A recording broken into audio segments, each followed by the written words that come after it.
Guys, summer is officially over and October is here, which means it's finally time to embrace indoor gaming to the fullest again. So let's check out this month's best co-op and multiplayer games with big shooters, spooky horror, and new exciting RPGs to add straight onto your pile of shame.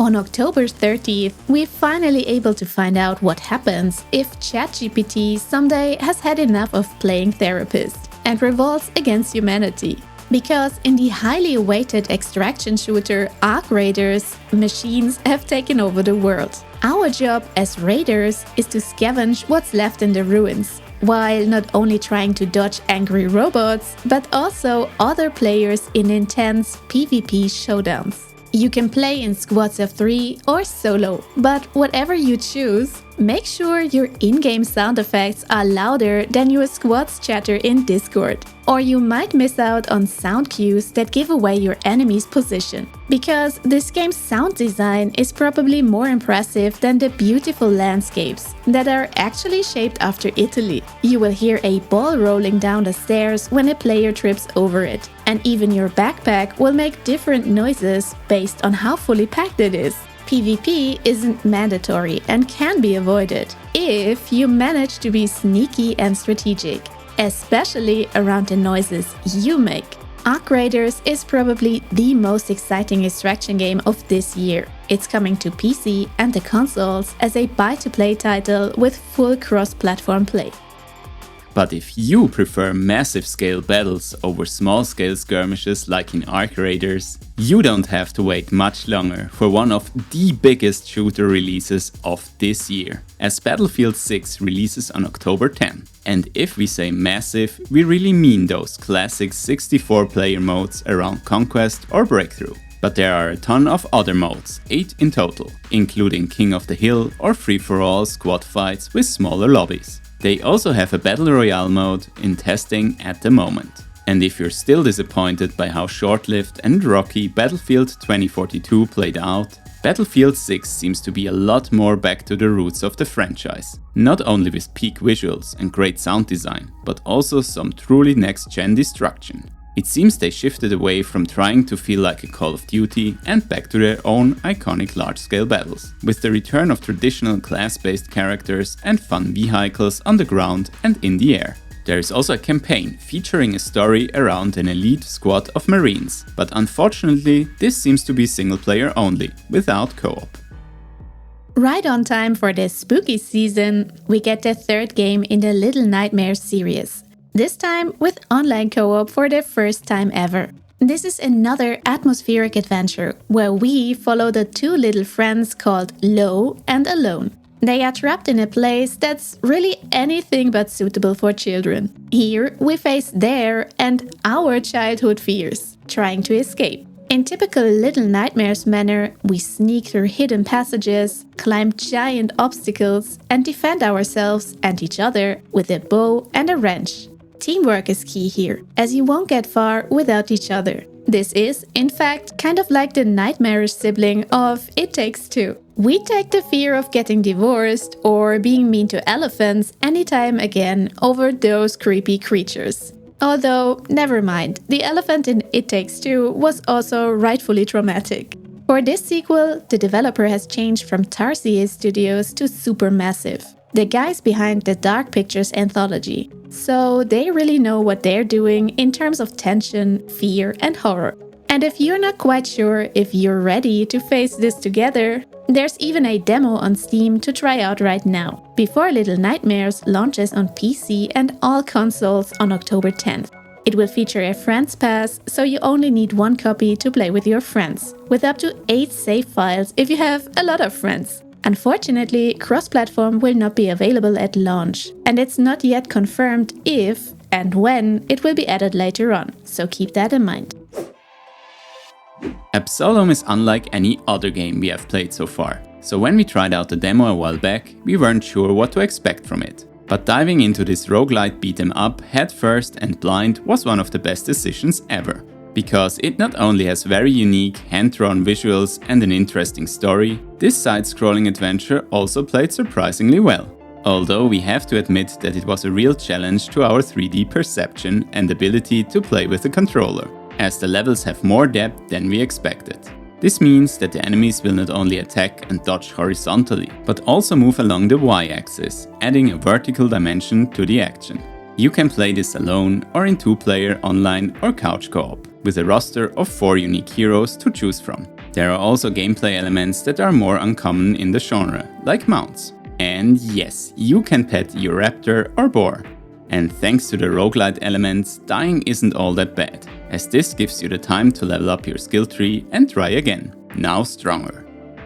Duet Night Abyss might be an odd choice to feature here on our channel, but before you skip away, let us explain why we actually think that this one could become a great game. It was first announced as a gacha game that follows a twin narrative around 2 characters. We got into one of the closed beta tests, and it felt familiar if you have played Genshin or Wuthering Waves before. Yet it had some things that set it apart, like a dynamic movement system similar to Warframe with dashes and slides. We quite liked it, but gacha games will be gachaing, and many of you know that those limited character banners get old quickly, so we brushed it off. But then, a short while ago, the developers actually surprised everyone with a complete 180. They actually completely scrapped the gacha and the annoying energy system, turning Duet Night Abyss into a full-on hybrid RPG, where you can get every character and their weapons by playing the game. There will be cosmetic skins to buy and options to buy characters directly, if you choose to do so. The game will have some co-op elements like missions for 4 players in total, though we are still missing the specific details as of now.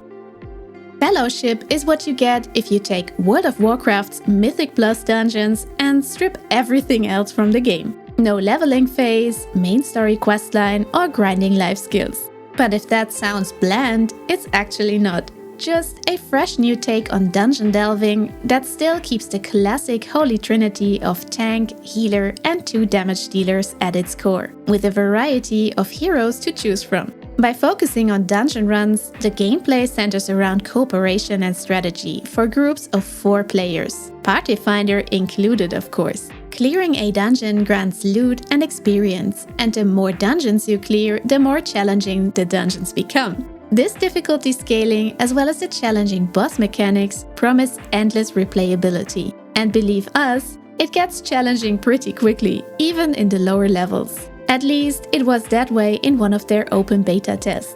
So if you like to climb the leaderboards with your friends or randoms in matchmaking and become the very best like no one ever was without all the MMO fluff, here you go.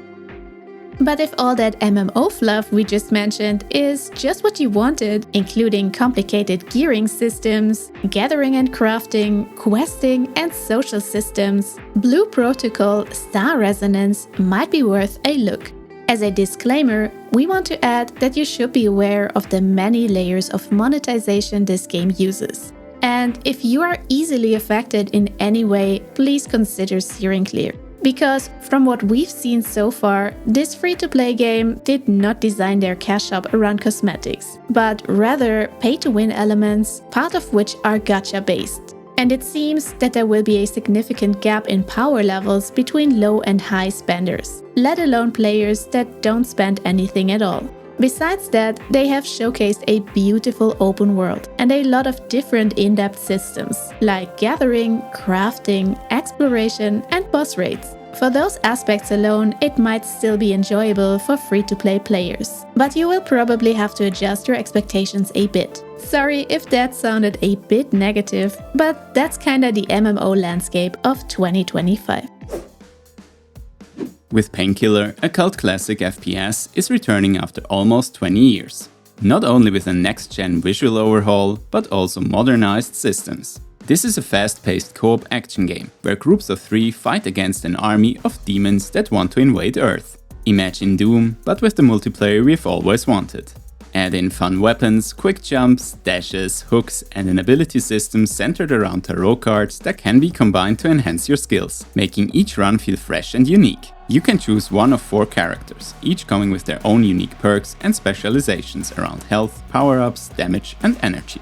This is a full-price title, and they will offer an optional season pass with cosmetic characters and weapon skins. As the game is going to be as gory and dark as those action FPS get, only bring your adult friends along into the purgatory. Or go alone, if you dare, as it provides an offline mode as well. After a lot of waiting and postponing, Kingmakers finally sets its release date for October 8th. This is an action strategy sandbox that blends medieval battlefields with a modern twist. So you can already tell that this is a recipe for success, at least if you're looking at the top wishlisted games. You travel back about 500 years, bringing along your modern arsenal of weapons and vehicles to change the course of medieval large-scale battles. Obviously, you don't have to do this alone, as you can bring up to 3 more friends to siege a castle, break the enemy's line of defense, or defend your allied troops against hordes of opponents. The game lets you switch seamlessly between third person and a top-down view. This does not only make for an interesting twist, but also helps you keep everything in check. This view even allows you to command your allies to attack, defend, change formations, build fortifications, and more. So, is it fair to mow down hordes of knights on horseback carrying swords with your armored SUV and your friends in the back? No, probably not. But if it's necessary to save the future, you have no choice. Who can say no to a classic like Plants vs. Zombies? Especially when they finally added the long overdue co-op mode. In Replanted, you can team up with a friend in local co-op to defend the backyard against the undead together. Or you can compete in PvP matches where one plants the iconic pea shooters and sunflowers and the other takes control of the zombies. On top of the beloved lane defense modes, we get brand new levels and new content, including the cloudy day mode where sunlight is limited, making planting more challenging. We tried our best to find out why this action platformer is called King of Meat, but it was impossible. We just hope the name does not imply that one of your friends ends up as a burger patty if they fail in one of the community-built dungeons filled with puzzles, traps, and monsters. Or maybe that's one of the goals? Because this one is one of those chaotic, fun party games for 4 players, where the more you and your friends fail, the more fun you have. And you don't have to leave anyone behind, because this promises controls that are easy to pick up, but as usual, hard to master. And if you are one of those in-game architects, try out the built-in Dungeon Builder kit and create your own torture chamber. I mean, fun dungeon. In recent years, escape rooms have grown in popularity. But why cram yourself into one of these stuffy real-life rooms when you can also try to escape from Dracula's castle, a pirate ship, or even a starship instead? Escape Simulator 2 brings you and up to 7 friends everything a normal escape room probably never could. No offense, but at least we have never heard of zero-gravity puzzles near us. As the name implies, this is a sequel to the very well-received first part, and thus mostly builds on what made its predecessor great. Which means you will again be able to create your own escape rooms, this time with even more tools, puzzles, and possibilities. And if you're still skeptical, there is even a demo you can play on Steam before its official release on October 27. Happy riddling and don't lock yourselves in. When we read that Madonna's Hung Up is listed under 40 hot new songs, we had to check our calendars for a second. Yep, still 2025. Yep, the song is still 20 years old. Thanks for the reminder. But that's not the topic right now. These 40 hot new songs are part of the new Just Dance 2026, a party game around, well, you guessed it, dancing. As the game requires body tracking, it will be available on consoles only. But why not follow up on that New Year resolution and the unused gym membership by burning some calories while having fun? The game will launch on October 14, which makes it only 286 days late. But hey, better late than never. If you own the previous editions, you can also use their content in this one as well. Or access even more songs with a subscription to Just Dance Plus. And if you're confident enough, you can even play it with up to 5 friends. So get practicing. So those were our picks for October, and we would say we've got a great variety of different genres lined up here.